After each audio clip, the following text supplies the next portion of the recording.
Pengertian etika. Jadi, menurut Effendi menyebutkan istilah etika mempunyai dua pengertian, yaitu secara luas dan secara sempit. Pengertian secara luas yaitu dilihat dari istilah bahasa Inggris yakni etis. Secara etimologis berasal dari bahasa Yunani etis yang berarti cabang filsafat mengenai nilai-nilai dalam kegiatan dengan perilaku manusia. Apakah tindakannya itu benar atau salah, baik atau buruk? Dengan kata lain, etika adalah filsafat moral yang menunjukkan bagaimana seorang harus bertindak. Sedangkan etika dalam pengertian sempit atau dalam bahasa Inggris ethics secara etimologis berasal dari bahasa Latin yaitu ethicus atau bahasa Yunani yaitu ethikos yang berarti himpunan asas-asas nilai atau moral. Menurut pendapat Kenneth E. Andresen mendefinisikan etika sebagai suatu studi tentang nilai-nilai dan landasan bagi penerapannya. Etika tidak membuat seseorang menjadi baik, tetapi etika turut mempengaruhi seseorang untuk berperilaku baik, dalam arti kata melakukan kewajiban sebagaimana mestinya dan menjauhi larangan sebagaimana seharusnya. Etika dan citra. Tentunya pemahaman etika bagi para pejabat humas karena menyangkut penampilan atau profil dalam rangka menciptakan citra organisasi yang diwakili. Citra dan penampilan dalam kegiatan dengan etika dan nilai-nilai moral sudah disadari dan dipermasalahkan sejak lama.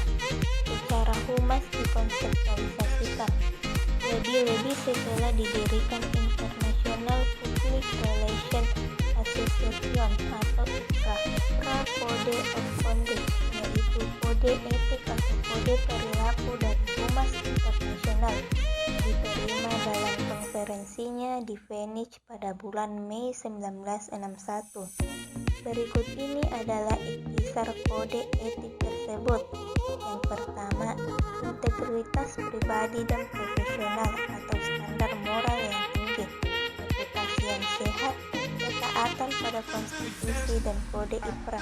Yang kedua, perilaku kepada klien dan karyawan.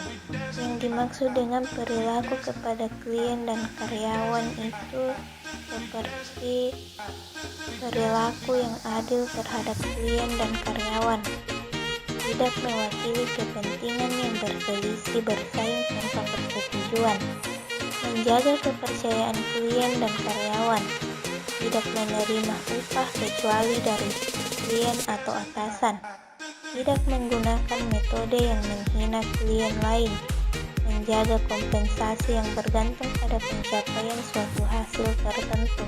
Yang ketiga yaitu perilaku terhadap publik dan media, seperti memperhatikan kepentingan umum dan harga diri seseorang, tidak merusak integritas media komunikasi, tidak menyebarkan secara sengaja informasi yang palsu atau menyesatkan, memberikan gambaran yang dapat dipercaya mengenai organisasi yang dilayani, dan tidak menciptakan atau menggunakan berorganisasi yang palsu untuk melayani kepentingan khusus atau kepentingan pribadi yang tidak terlupa. Dan yang keempat itu perilaku terhadap teman sejawat, seperti tidak melukai secara sengaja reputasi profesional atau praktek anggota lain, tidak berupaya mengganti anggota lain dengan karyawannya atau kliennya, dan bekerjasama dengan anggota lain dalam menjunjung tinggi dan melaksanakan kode etik ini. Etika dalam kegiatan public relation, di mana seorang humas harus menguasai etika-etika yang umum dan tidak umum, yaitu poin pertama, good communicator for internal and external public. Yang kedua, humas tidak terlepas dari faktor kejujuran sebagai landasan utamanya.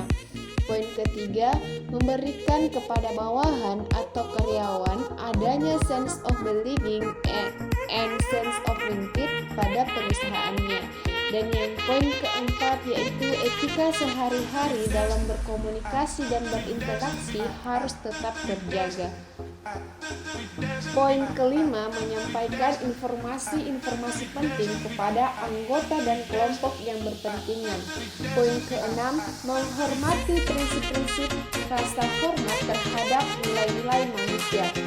Poin ketujuh, menguasai teknik dan cara penanggulangan kasus-kasus sehingga dapat menarik keputusan dan pertimbangan secara bijaksana. Poin kedelapan, mengenal batas-batas yang berdasarkan pada moralitas dalam profesinya. Poin kesembilan, penuh dedikasi dalam profesinya. Dan poin ke-10, menaati kode etik humas. Kode etik profesi Perhumas Indonesia diawali oleh Pancasila maupun Undang-Undang Dasar 1945 sebagai landasan tata kehidupan nasional. Diilhami oleh Piagam PBB sebagai landasan tata kehidupan internasional. Dilandasi oleh Deklarasi ASEAN 8 Agustus 1967 sebagai pemersatu bangsa-bangsa Asia Tenggara dan dipedomani oleh cita-cita, keinginan dan tekad untuk mengamalkan sikap dan perilaku kehumasan secara profesional. Kami para anggota Perhimpunan Hubungan Masyarakat Indonesia, Perhumas Indonesia sepakat untuk mematuhi kode etik kehumasan Indonesia. Dan bila terdapat bukti-bukti di antara kami dalam menjalankan profesi kehumasan, ternyata ada yang melanggarnya, maka hal itu sudah tentu mengakibatkan diberlakukannya tindak organisasi terhadap pelanggarannya.